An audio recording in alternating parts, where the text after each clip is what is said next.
Radio Tehran, শুরু হচ্ছে বিশ্ব সংবাদ।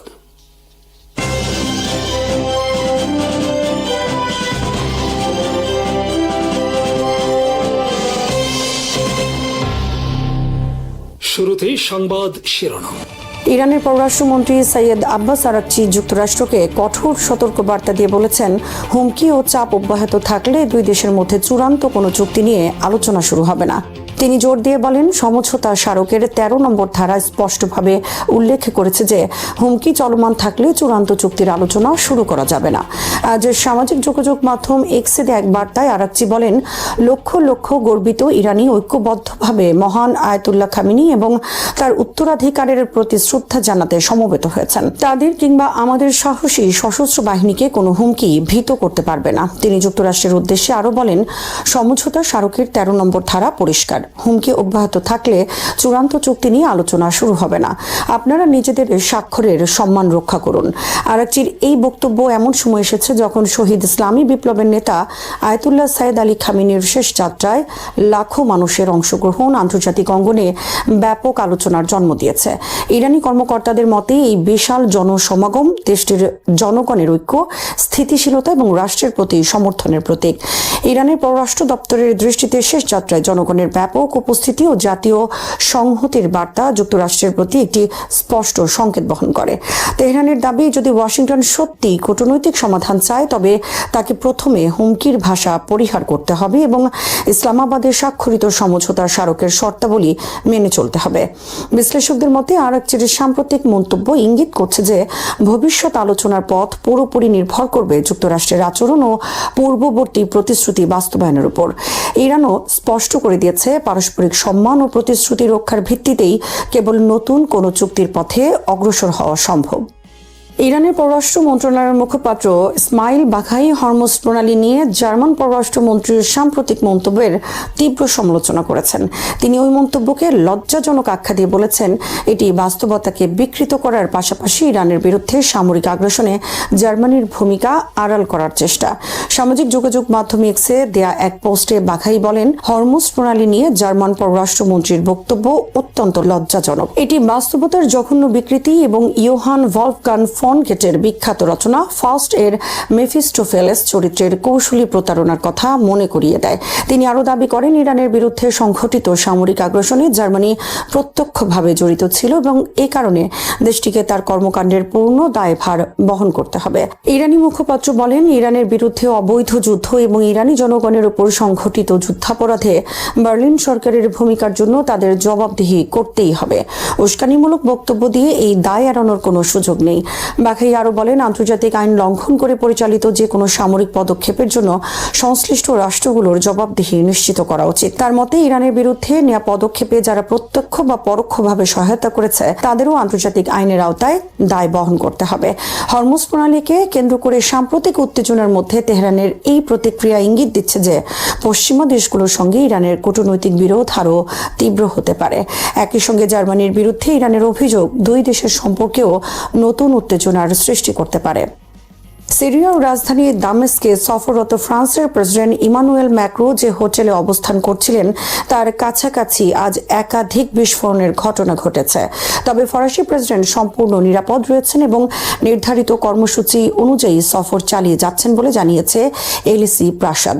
নিরাপত্তা সূত্রের বরাত দিয়ে জানা গেছে, বিস্ফোরণের পর এলাকায় ধোঁয়া দেখা যায় এবং দ্রুত সড়কগুলো বন্ধ করে কঠোর নিরাপত্তা ব্যবস্থা গ্রহণ করা হয়। তবে এলিসি জানিয়েছে, প্রেসিডেন্টের মোটর কেজ থেকে বিস্ফোরণের শব্দ শোনা যায়নি।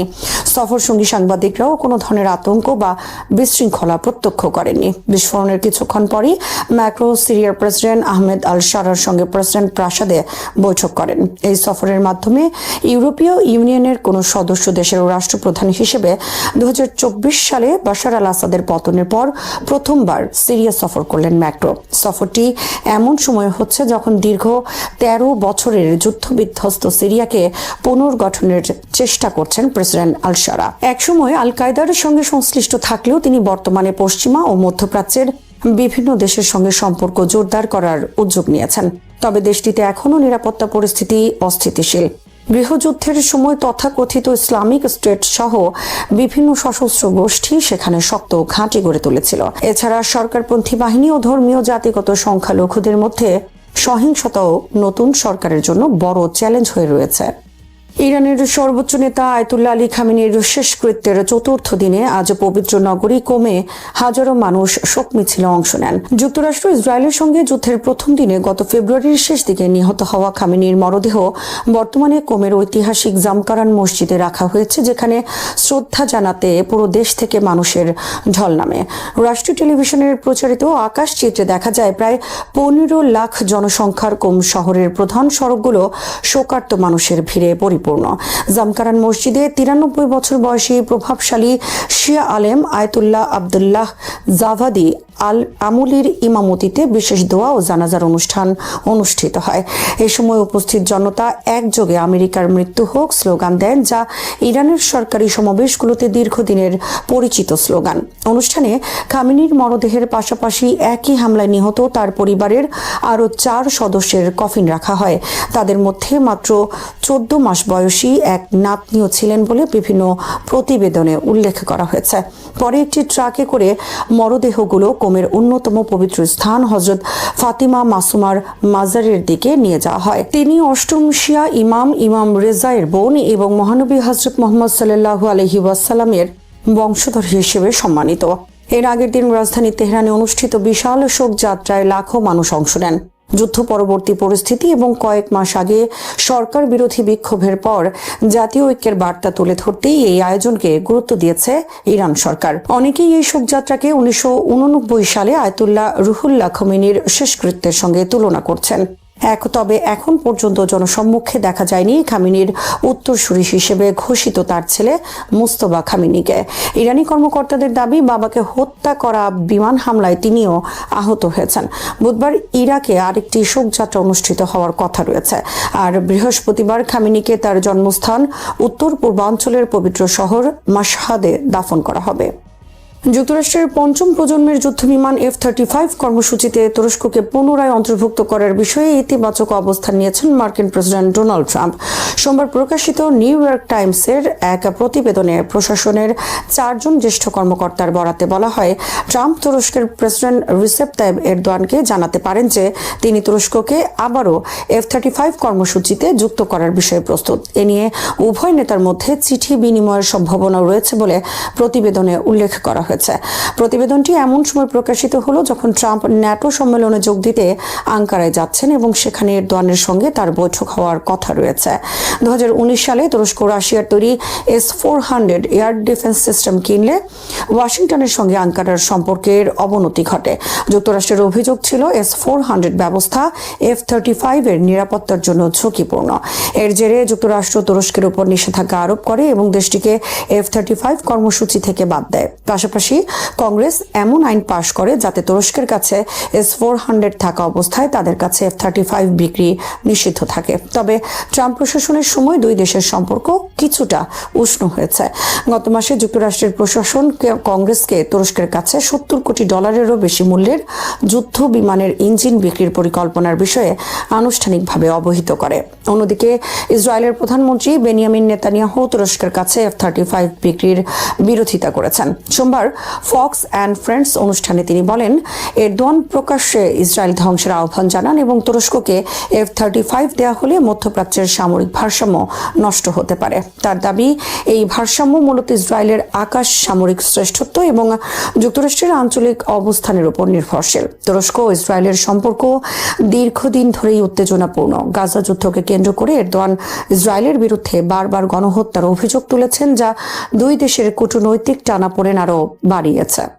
আয়াতুল্লাহ সৈয়দ আলী খামেনির কাছে ফিলিস্তিনের প্রশ্ন কখনোই কেবল একটি পররাষ্ট্রনীতিগত বিষয় ছিল না, বরং এটি ছিল ইসলামী প্রজাতন্ত্র ইরানের সর্বোচ্চ নেতা হিসেবে প্রায় 4 দশকের নেতৃত্বে তার রাজনৈতিক, কূটনৈতিক ও কৌশলগত দৃষ্টিভঙ্গির অন্যতম কেন্দ্রীয় ভিত্তি। 1979 সালের ইসলামী বিপ্লবের পর থেকে ফিলিস্তিন ইরানের কাছে শুধু একটি আঞ্চলিক সংকট হিসেবে বিবেচিত হয়নি, বরং রাষ্ট্রের আদর্শিক ভিত্তির অন্যতম প্রধান স্তম্ভে পরিণত হয়েছে। আয়াতুল্লাহ খামেনির নেতৃত্বে ইরানের এই অবস্থান আরও সুসংহত হয়। এবং ফিলিস্তিনিদের প্রতি সমর্থনকে মধ্যপ্রাচ্যে ঔপনিবেশিকতা, দখলদারিত্ব ও বিদেশি আধিপত্যের বিরুদ্ধে বৃহত্তর সংগ্রামের অবিচ্ছেদ্য অংশ হিসেবে উপস্থাপন করা হয়। তার দৃষ্টিতে ফিলিস্তিন ছিল আধুনিক বিশ্বের সবচেয়ে বড় অন্যায়ের প্রতীক, যেখানে একটি জাতিকে তাদের ভূমি, সার্বভৌমত্ব এবং আত্মনিয়ন্ত্রণের অধিকার থেকে বঞ্চিত করা হয়েছে। তাই তিনি সবসময় এমন যে কোনো রাজনৈতিক উদ্যোগ বা শান্তি প্রক্রিয়ার বিরোধিতা করেছেন যা পশ্চিমা শক্তিগুলোর মধ্যস্থতায় সীমিত সমঝোতার মাধ্যমে ফিলিস্তিন প্রশ্নের সমাধান খুঁজতে চেয়েছে। তার মতে কোনো সমাধানই বৈধ হতে পারে না যদি তা দখলদারিত্বকে বহাল রাখে। ফিলিস্তিনি শরণার্থীদের নিজ ভূমিতে ফিরে যাওয়ার অধিকার অস্বীকার করে কিংবা ফিলিস্তিনি জনগণের জাতীয় অধিকারকে অস্বীকার করে। তার বিশ্বাস ছিল ফিলিস্তিনের মুক্তি কোনো কূটনৈতিক ছাড় নয়, বরং এটি ঐতিহাসিক ন্যায় বিচার এবং আন্তর্জাতিক আইনের অপরিহার্য দাবি। এই অবস্থান ছিল ইসলামী প্রজাতন্ত্রের প্রতিষ্ঠাতা ইমাম রুহুল্লাহ খামেনির রেখে যাওয়া আদর্শের ধারাবাহিকতা। ইমাম খোমেনি জেরুজালেম ও ফিলিস্তিনকে ইসলামী বিপ্লবের অন্যতম মৌলিক স্তম্ভে পরিণত করেছিলেন এবং আয়াতুল্লাহ খামেনি সেই নীতিকে আরও বিস্তৃত ও প্রাতিষ্ঠানিক রূপ দেন। দীর্ঘ ইরান ইরাক যুদ্ধ, কয়েক দশকের কঠোর অর্থনৈতিক নিষেধাজ্ঞা, অর্থনৈতিক বিচ্ছিন্নতা এবং ধারাবাহিক সামরিক হুমকির মুখোমুখি হয়েও তিনি কখনো ফিলিস্তিন প্রশ্নকে গৌণ বিষয়ে পরিণত হতে দেননি, বরং তিনি যুক্তি দিয়েছেন ফিলিস্তিনকে রক্ষা করা এবং ইরানের স্বাধীনতা ও সার্বভৌমত্ব রক্ষা করা একই সংগ্রামের অংশ। সৈয়দ আলী খামেনি বিশ্বাস করতেন যে শক্তি ফিলিস্তিনের দখলদারিত্বকে সমর্থন করে, সেই শক্তি ইরানের স্বাধীনতা ও আঞ্চলিক জনগণের আত্মনিয়ন্ত্রণের বিরোধী। এ কারণেই ফিলিস্তিনের প্রতি সমর্থন তার কাছে কেবল নৈতিক দায়িত্বই ছিল না, বরং জাতীয় নিরাপত্তা ও আঞ্চলিক কৌশলেরও গুরুত্বপূর্ণ অংশ। তার নেতৃত্বে এই অবস্থান স্থায়ী রাষ্ট্রনীতিতে পরিণত হয়। তেহরান ধীরে ধীরে ফিলিস্তিনি প্রতিরোধ আন্দোলনের নেতাদের অন্যতম গুরুত্বপূর্ণ মিলন কেন্দ্রে রূপ নেয়। হামাস, ফিলিস্তিনি ইসলামিক জিহাদ এবং অন্যান্য ফিলিস্তিনি সংগঠনের প্রতিনিধি দল নিয়মিতভাবে তার সঙ্গে সাক্ষাৎ করত। এসব বৈঠকে তিনি ইসলামী প্রজাতন্ত্রের রাজনৈতিক ও বস্তুগত সমর্থনের বিষয়টি পুনর্ব্যক্ত করতেন এবং প্রতিরোধ আন্দোলনের বিভিন্ন সংগঠনের মধ্যে অধিকতর সমন্বয় গড়ে তোলার আহ্বান জানাতেন। খামেনি বিশ্বাস করেন বিভক্তি দখলদার শক্তির স্বার্থ রক্ষা করে আর ঐক্য মুক্তির সংগ্রামকে শক্তিশালী করে। এই লক্ষ্যেই তিনি হামাস ও ফিলিস্তিনি ইসলামিক জিহাদের মধ্যে ঘনিষ্ঠ সহযোগিতা প্রতিষ্ঠার জন্য গুরুত্বপূর্ণ ভূমিকা পালন করেন এবং রাজনৈতিক ও কৌশলগত সমন্বয়ের স্থায়ী কাঠামো গড়ে তোলার উপর জোর দেন। তার মতে মুক্তির সংগ্রাম সফল করতে হলে প্রতিরোধ শক্তির মধ্যে পারস্পরিক আস্থা ও সমন্বয় অপরিহার্য। ইরানের সমর্থন কেবল রাজনৈতিক বক্তব্য বা নৈতিক সংহতির মধ্যে সীমাবদ্ধ ছিল না। তার নেতৃত্বে ইরান আন্তর্জাতিক বিভিন্ন ফোরামে ফিলিস্তিনের পক্ষে কূটনৈতিক সমর্থন প্রদান করে, পাশাপাশি ফিলিস্তিনি সংগঠনগুলোর সক্ষমতা ও টিকে থাকার শক্তি বৃদ্ধির উদ্দেশ্যে বিভিন্ন ধরনের সহায়তা প্রদান করে। একই সঙ্গে তিনি ফিলিস্তিনি সংগ্রামকে ধর্মীয় ও নৈতিক বৈধতা প্রদান করেন এবং এটিকে সমগ্র মুসলিম উম্মার যৌথ দায়িত্ব হিসেবে তুলে ধরেন। বিশেষভাবে উল্লেখযোগ্য যে তিনি নিয়মিতভাবে সুন্নি মতাদর্শ ভিত্তিক সংগঠনগুলোর নেতাদের স্বাগত জানিয়ে এই বার্তা দিয়েছেন যে ফিলিস্তিন কোনো সাম্প্রদায়িক ইস্যু নয়। তার মতে শিয়া ও সুন্নি বিভাজনের ঊর্ধ্বে উঠে ফিলিস্তিনের মুক্তির সংগ্রাম মুসলিম বিশ্বের ঐক্যের কেন্দ্রবিন্দু হতে পারে। তিনি প্রতিরোধকে এমন একটি অভিন্ন প্ল্যাটফর্ম হিসেবে দেখেছেন যা ইসলামের বিভিন্ন ধারার মানুষকে একই লক্ষ্যে একত্রিত করতে সক্ষম। এই ধারণাই পরবর্তীকালে অ্যাক্সিস অব রেজিস্ট্যান্স বা প্রতিরোধ অক্ষের অন্যতম ভিত্তি হয়ে ওঠে। আয়াতুল্লাহ খামেনির দৃষ্টিতে প্রতিরোধ কখনোই কেবল সামরিক সংঘর্ষের নাম নয়, বরং এটি ছিল এমন একটি আঞ্চলিক রাজনৈতিক প্রকল্প যার লক্ষ্য বিদেশি হস্তক্ষেপের বিরুদ্ধে জাতিগুলোর সার্বভৌমত্ব রক্ষা করা। তার বিশ্লেষণে ফিলিস্তিন, লেবানন, সিরিয়া, ইরাক, ইয়েমেন এবং ইরান একটি অভিন্ন কৌশলগত কাঠামোর অংশ, যেখানে সবার লক্ষ্য দখলদারিত্বের অবসান এবং আঞ্চলিক স্বাধীনতা নিশ্চিত করা। তার মতে মধ্যপ্রাচ্যে স্থায়ী শান্তি ও স্থিতিশীলতা প্রতিষ্ঠা সম্ভব নয় ততক্ষণ পর্যন্ত ফিলিস্তিনের দখলদারিত্বের অবসান না ঘটে। এই কারণে তিনি ফিলিস্তিন প্রশ্নকে শুধু একটি ভূখণ্ডগত বিরোধ হিসেবে দেখেননি, বরং এটিকে বিশ্বব্যাপী ঔপনিবেশিক ঔপনিবেশিকতার বিরুদ্ধে সংগ্রাম, জনগণের আত্মনিয়ন্ত্রণের অধিকার এবং বিদেশি আধিপত্য প্রতিরোধের প্রতীক হিসাবে ব্যাখ্যা করেছেন। আয়াতুল্লাহ সাইয়েদ আলী খামেনি তার রাজনৈতিক বক্তব্যে ফিলিস্তিনে বরাবর এমন একটি সার্বজনীন ন্যায় বিচারের প্রশ্ন হিসেবে উঠে এসেছে যা কেবল আরব বা মুসলিম বিশ্বের নয়, বরং সমগ্র মানব জাতির বিবেকের কাছে সম্পর্কিত। এই দৃষ্টিভঙ্গির বাস্তব প্রতিফলন দেখা যায় আন্তর্জাতিক আল কুদস দিবসকে ঘিরে তার অবস্থানে। ইমাম খোমেনির প্রবর্তিত এই দিবসকে তিনি কেবল একটি প্রতীকী কর্মসূচি হিসেবে রাখেননি, বরং এটিকে বৈশ্বিক রাজনৈতিক সচেতনতা ও আন্তর্জাতিক সংহতি গড়ে তোলার স্থায়ী মাধ্যম হিসেবে প্রতিষ্ঠিত করেন। প্রতি বছর আল কুদস দিবসের মাধ্যমে তিনি বিশ্ববাসীর দৃষ্টি ফিলিস্তিনের দিকে আকর্ষণ করার চেষ্টা করেছেন, বিশেষ করে এমন সময় যখন আন্তর্জাতিক গণমাধ্যম বা বৈশ্বিক রাজনীতিতে ফিলিস্তিন প্রশ্ন তুলনামূলকভাবে আড়ালে চলে যায়। তার মতে ফিলিস্তিনকে আন্তর্জাতিক রাজনৈতিক আলোচনার কেন্দ্রবিন্দুতে ধরে রাখা অত্যন্ত গুরুত্বপূর্ণ, কারণ বিষয়টি ভুলে যাওয়া মানেই দখলদারিত্বকে স্বাভাবিক হিসেবে মেনে নেয়া। ফলে আল কুদস দিবস তার নেতৃত্বে কেবল একটি ধর্মীয় বা রাজনৈতিক অনুষ্ঠান নয়, বরং বৈশ্বিক জনমত গঠনের ধারাবাহিক প্রচেষ্টায় পরিণত হয়। আয়াতুল্লাহ আলী খামেনির রাজনৈতিক উত্তরাধিকার ফিলিস্তিনকে বাদ দিয়ে মূল্যায়ন করা প্রায় অসম্ভব। তিনি শুধু ফিলিস্তিনি জনগণের প্রতি সংহতি প্রকাশ করেননি, বরং ফিলিস্তিন প্রশ্নকে মধ্যপ্রাচ্যের ভূরাজনীতির অন্যতম নির্ধারক উপাদান এবং ইরানের পররাষ্ট্রনীতির স্থায়ী ভিত্তিতে পরিণত করেছেন। তার সমর্থকদের দৃষ্টিতে এটি সবচেয়ে বড় অবদান হলো এই ধারণা প্রতিষ্ঠা করা যে প্রতিরোধ কেবল সামরিক লড়াইয়ের কৌশল নয়, এটি এমন একটি রাজনৈতিক দর্শন যা বিভিন্ন জাতি, বিভিন্ন ইসলামী চিন্তাধারা এবং বিভিন্ন মুক্তিকামী আন্দোলনকে একটি অভিন্ন লক্ষ্য, দখলদারিত্বের অবসান এবং একটি স্বাধীন, সার্বভৌম ও মুক্ত ফিলিস্তিন রাষ্ট্র প্রতিষ্ঠার আকাঙ্ক্ষার চারপাশে ঐক্যবদ্ধ করতে পারে। তার দীর্ঘ নেতৃত্বে ফিলিস্তিন ইরানের কূটনৈতিক ভাষ্য, আঞ্চলিক নীতি এবং আদর্শিক পরিচয়ের অন্যতম প্রধান প্রতীকে পরিণত হয়। তার সমর্থকদের মতে এই অবস্থান মধ্যপ্রাচ্যের রাজনীতিতে গভীর প্রভাব ফেলেছে এবং ফিলিস্তিন প্রশ্নকে আন্তর্জাতিক অঙ্গনে দীর্ঘ সময় ধরে আলোচনার কেন্দ্রে রাখতে গুরুত্বপূর্ণ ভূমিকা রেখেছে। গাজায় যুদ্ধ শুরুর 1000 দিন পূর্ণ হওয়া শুধু একটি সময়ের হিসাব নয়, এটি মধ্যপ্রাচ্যের ইতিহাসে এক গভীর রাজনৈতিক, মানবিক ও কৌশলগত বাস্তবতার প্রতিফলন। এই 1000 দিন বিশ্বকে এমন এক সংঘাতের মুখোমুখি করেছে যেখানে সামরিক শক্তির বিপরীতে জাতীয় পরিচয়, রাজনৈতিক আকাঙ্ক্ষা এবং আত্মনিয়ন্ত্রণের দাবি আরও শক্তিশালী হয়ে সামনে এসেছে। গাজায় ধ্বংসযজ্ঞ, প্রাণহানি এবং মানবিক বিপর্যয়ের মাত্রা নজিরবিহীন হলেও এই যুদ্ধ একই সঙ্গে একটি প্রশ্ন সামনে নিয়ে এসেছে: অত্যাধুনিক সামরিক শক্তি কি সত্যি কোনো জাতির রাজনৈতিক আকাঙ্ক্ষা বা স্বাধীনতার দাবিকে চিরতরে নিশ্চিহ্ন করতে পারে? 1000 দিন পর দাঁড়িয়ে দেখা যাচ্ছে এই প্রশ্নের উত্তর আগের চেয়ে আরো জটিল হয়ে উঠেছে। এই যুদ্ধের শুরু থেকেই ইসরায়েলের ঘোষিত লক্ষ্য ছিল হামাস ও অন্যান্য ফিলিস্তিনি প্রতিরোধ গোষ্ঠীর সামরিক সক্ষমতা ধ্বংস করা এবং এমন একটি নিরাপত্তা বাস্তবতা প্রতিষ্ঠা করা যাতে ভবিষ্যতে আর কোনো ধরনের সশস্ত্র হামলার ঝুঁকি না থাকে। এর পাশাপাশি দীর্ঘদিন ধরে ইসরায়েলি নিরাপত্তা নীতির একটি মৌলিক ধারণা ছিল যে বিপুল সামরিক শক্তি, উন্নত প্রযুক্তি এবং গোয়েন্দা সক্ষমতার মাধ্যমে প্রতিরোধ আন্দোলনকে স্থায়ীভাবে দুর্বল করা সম্ভব।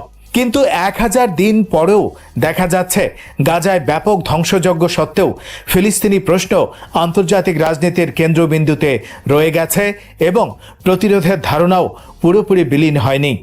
এই সময়ে গাজার অসংখ্য শহর, জনপদ, হাসপাতাল, শিক্ষা প্রতিষ্ঠান এবং অবকাঠামো ধ্বংসস্তূপে পরিণত হয়েছে। লাখো লাখো মানুষ বাস্তুচ্যুত হয়েছে, হাজার হাজার পরিবার তাদের প্রিয়জনকে হারিয়েছে এবং মানবিক সংকট এমন পর্যায়ে পৌঁছে গেছে যা আন্তর্জাতিক সংস্থাগুলো বহুবার উদ্বেগের সঙ্গে তুলে ধরেছে। খাদ্য, বিশুদ্ধ পানি, চিকিৎসা, বিদ্যুৎ এবং আশ্রয়ের সংকট কোটি মানুষের দৈনন্দিন বাস্তবতায় পরিণত হয়েছে। যুদ্ধের দীর্ঘায়িত প্রভাব শুধু বর্তমান প্রজন্ম নয়, ভবিষ্যৎ প্রজন্মের জীবন, শিক্ষা, স্বাস্থ্য ও অর্থনৈতিক সম্ভাবনার উপরও গভীর প্রভাব ফেলেছে। তবে এই বিপর্যয়ের মধ্যেও একটি বিষয় স্পষ্ট হয়েছে যে সামরিক ধ্বংস এবং রাজনৈতিক বাস্তবতা সবসময় এক জিনিস নয়। ইতিহাসের বহু সংঘাতের মতো গাজাও দেখিয়েছে একটি ভূখণ্ড ধ্বংস করা সম্ভব হলেও একটি জাতির পরিচয়, স্মৃতি এবং আত্মনিয়ন্ত্রণের আকাঙ্ক্ষাকে ধ্বংস করা অনেক বেশি কঠিন। ফিলিস্তিনি জাতীয় পরিচয়, রাষ্ট্র প্রতিষ্ঠার দাবি এবং স্বাধীনতার আকাঙ্ক্ষা যুদ্ধের আগেও ছিল, যুদ্ধের পরেও তা আন্তর্জাতিক আলোচনার কেন্দ্রে রয়ে গেছে। 1948 সালের পর থেকে বিভিন্ন সময়ে সংঘটিত আরব ইসরায়েল যুদ্ধ, দখল, বিদ্রোহ, শান্তি আলোচনা এবং সামরিক অভিযান সবকিছুর মধ্য দিয়েই ফিলিস্তিন প্রশ্ন টিকে থেকেছে। প্রত্যেকটি সংঘাতের পর নতুন রাজনৈতিক বাস্তবতা তৈরি হলেও মূল প্রশ্নের সমাধান হয়নি। গাজার সাম্প্রতিক যুদ্ধ সেই দীর্ঘ ইতিহাসের আরেকটি অধ্যায় হিসেবে দেখা হচ্ছে, কারণ ব্যাপক সামরিক অভিযান সত্ত্বেও সংঘাতের মূল রাজনৈতিক কারণগুলো এখনো বহাল রয়েছে। যুদ্ধের আরেকটি গুরুত্বপূর্ণ দিক হলো সামরিক সাফল্য এবং রাজনৈতিক সাফল্যের মধ্যে পার্থক্য। কোনো বাহিনী যুদ্ধক্ষেত্রে উল্লেখযোগ্য কৌশলগত বা সামরিক অগ্রগতি অর্জন করতে পারে, কিন্তু তা সবসময় দীর্ঘমেয়াদী রাজনৈতিক লক্ষ্য পূরণ নিশ্চিত করে না।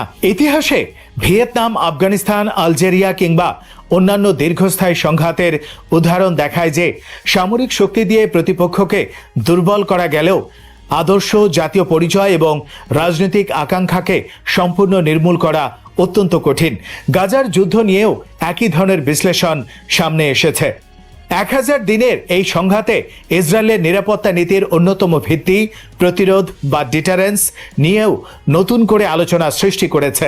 দীর্ঘদিন ধরে ইসরায়েল তার প্রযুক্তিগত উৎকর্ষ, উন্নত বিমান শক্তি, ক্ষেপণাস্ত্র প্রতিরক্ষা ব্যবস্থা এবং গোয়েন্দা সক্ষমতাকে নিরাপত্তার প্রধান নিশ্চয়তা হিসেবে তুলে ধরেছে। কিন্তু দীর্ঘস্থায়ী যুদ্ধ, বিভিন্ন সীমান্তে উত্তেজনা এবং ফিলিস্তিনি প্রতিরোধের অব্যাহত উপস্থিতি এই ধারণার কার্যকারিতা নিয়ে নতুন প্রশ্ন তুলেছে। যদিও ইসরায়েলের সামরিক সক্ষমতা এখনো অত্যন্ত শক্তিশালী, তবে সেই শক্তিকে স্থায়ী রাজনৈতিক ফলাফলে রূপান্তর করা কতটা সম্ভব তা নিয়ে বিতর্ক বাড়ছে। একই সময়ে আন্তর্জাতিক অঙ্গনেও উল্লেখযোগ্য পরিবর্তন দেখা গেছে। যুক্তরাষ্ট্র সহ কয়েকটি গুরুত্বপূর্ণ মিত্রের সমর্থন ইসরায়েল অব্যাহতভাবে পেয়ে এলেও বিশ্বের বিভিন্ন অঞ্চলে যুদ্ধ নিয়ে সমালোচনা ক্রমশ বাড়ছে। আন্তর্জাতিক সংস্থা, মানবাধিকার সংগঠন, শিক্ষা প্রতিষ্ঠান, শ্রমিক সংগঠন এবং নাগরিক সমাজের বিভিন্ন অংশ গাজার মানবিক পরিস্থিতি নিয়ে উদ্বেগ প্রকাশ করেছে। বহু দেশে বড় আকারের বিক্ষোভ, সংহতি সমাবেশ এবং রাজনৈতিক বিতর্কের জন্ম হয়েছে। এসব ঘটনা ইঙ্গিত দেয় যে ফিলিস্তিন প্রশ্ন এখন আর শুধু মধ্যপ্রাচ্যের আঞ্চলিক ইস্যু নয়, এটি বৈশ্বিক ন্যায় বিচার, মানবাধিকার এবং আন্তর্জাতিক আইন প্রয়োগ নিয়ে বৃহত্তর আলোচনার অংশ হয়ে উঠেছে। বিশ্বের বিভিন্ন বিশ্ববিদ্যালয়, সাংস্কৃতিক অঙ্গন এবং নাগরিক আন্দোলনে ফিলিস্তিনের পতাকা একটি প্রতীকী অর্থ ধারণ করেছে। অনেকের কাছে এটি আত্মনিয়ন্ত্রণের অধিকার, দখল বিরোধী অবস্থান এবং আন্তর্জাতিক আইনের সমান প্রয়োগের দাবির প্রতীক হয়ে উঠেছে। অন্যদিকে সমালোচকেরা মনে করেন এই প্রতীকী রাজনীতি বাস্তব রাজনৈতিক সমাধানের বিকল্প হতে পারে না। তবু এতে সন্দেহ নেই যে গাজার যুদ্ধ ফিলিস্তিনকে আন্তর্জাতিক জনমতের কেন্দ্রে নিয়ে গেছে। এই সংঘাত দ্বিতীয় বিশ্বযুদ্ধের পরবর্তী আন্তর্জাতিক ব্যবস্থার বিশ্বাসযোগ্যতা নিয়েও নতুন বিতর্ক সৃষ্টি করেছে। আন্তর্জাতিক মানবিক আইন, যুদ্ধাপরাধের অভিযোগ এবং বেসামরিক জনগণের সুরক্ষা নিয়ে বিভিন্ন আন্তর্জাতিক প্রতিষ্ঠান যে ভূমিকা পালন করেছে বা করতে ব্যর্থ হয়েছে তা নিয়ে বিশেষ করে গ্লোবাল সাউথের বহু দেশ প্রশ্ন তুলছে। অনেক বিশ্লেষকের মতে আন্তর্জাতিক আইন প্রয়োগের ক্ষেত্রে দ্বৈত মানদণ্ডের অভিযোগ আগের চেয়ে আরো জোরালো হয়েছে। এর ফলে আরো ভারসাম্যপূর্ণ, বহুমেরু কেন্দ্রিক এবং সমানভাবে প্রযোজ্য আন্তর্জাতিক ব্যবস্থার দাবি নতুন গতি পেয়েছে। এই 1000 দিনের সবচেয়ে বড় রাজনৈতিক বৈপরীত্য সম্ভবত এখানেই যে কৌশলের মাধ্যমে ফিলিস্তিন প্রশ্নকে আন্তর্জাতিক অগ্রাধিকার থেকে সরিয়ে দেওয়ার আশা করা হয়েছিল, কিন্তু বাস্তবে সেই প্রশ্ন আরো বেশি আলোচিত হয়ে উঠছে। গাজা আজ শুধু একটি যুদ্ধক্ষেত্র নয়, এটি বিশ্বজুড়ে রাজনৈতিক বিতর্ক, মানবাধিকার আন্দোলন এবং আন্তর্জাতিক সম্পর্কের একটি কেন্দ্রীয় প্রতীক। বিভিন্ন মহাদেশে অনুষ্ঠিত বিক্ষোভ, গবেষণা, গণ আলোচনা এবং সংহতি কর্মসূচি দেখায় যে ফিলিস্তিন ইস্যু আগের যে কোনো সময়ের তুলনায় বৈশ্বিক রাজনৈতিক চেতনায় আরও গভীরভাবে স্থান করে নিয়েছে। একই সঙ্গে এই যুদ্ধ মানবিক মূল্য সামনে নিয়ে এসেছে। ধ্বংসস্তূপের মধ্যে বেড়ে ওঠা শিশু, শিক্ষা ব্যবস্থা হারানো একটি প্রজন্ম, চিকিৎসা সেবা থেকে বঞ্চিত অসংখ্য মানুষ এবং বাস্তুচ্যুত পরিবারের দীর্ঘ সংগ্রাম যুদ্ধের এমন এক বাস্তবতা তুলে ধরেছে যা কোনো সামরিক পরিসংখ্যান দিয়ে ব্যাখ্যা করা সম্ভব নয়। যুদ্ধের ক্ষত শুধু ভবন বা অবকাঠামোয় সীমাবদ্ধ থাকে না, এটি মানুষের মনোজগৎ, সামাজিক সম্পর্ক এবং ভবিষ্যতের সম্ভাবনার উপর দীর্ঘস্থায়ী প্রভাব ফেলে। 1000 দিনের অভিজ্ঞতা আন্তর্জাতিক সম্প্রদায়ের জন্য একটি গুরুত্বপূর্ণ শিক্ষা বহন করে। আধুনিক যুদ্ধ শুধু অস্ত্রের লড়াই নয়, এটি তথ্য, জনমত, কূটনীতি, আন্তর্জাতিক আইন এবং নৈতিক বৈধতারও লড়াই। যে রাষ্ট্র সামরিকভাবে শক্তিশালী সে সবসময় রাজনৈতিকভাবে সফল হবে, এমন ধারণা ক্রমেই প্রশ্নের মুখে পড়ছে।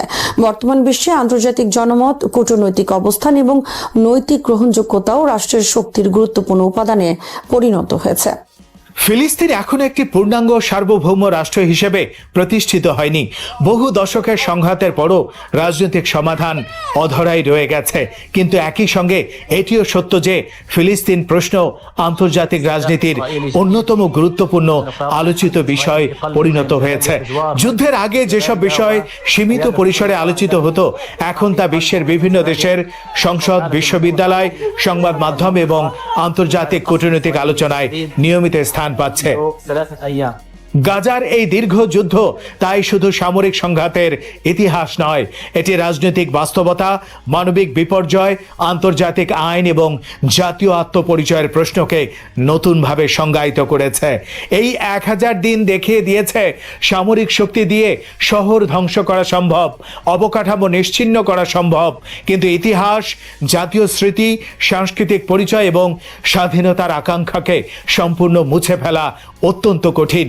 একই সঙ্গে এটি স্মরণ করে দিয়েছে যে দীর্ঘস্থায়ী সংঘাতের টেকসই সমাধান শেষ পর্যন্ত সামরিক নয়, রাজনৈতিক পথেই খুঁজে নিতে হয়। যতদিন সেই রাজনৈতিক সমাধান অধরা থাকবে, ততদিন গাজার যুদ্ধের অভিঘাত শুধু মধ্যপ্রাচ্যেই নয়, আন্তর্জাতিক রাজনীতি, কূটনীতি এবং বিশ্বের জনমতের উপরও গভীর প্রভাব বিস্তার করে যাবে। শ্রোতা বন্ধুরা, বিশ্ব সংবাদে এই ছিল আমাদের সর্বশেষ আয়োজন। সঙ্গে থাকার জন্য আপনাদের সবাইকে অসংখ্য ধন্যবাদ।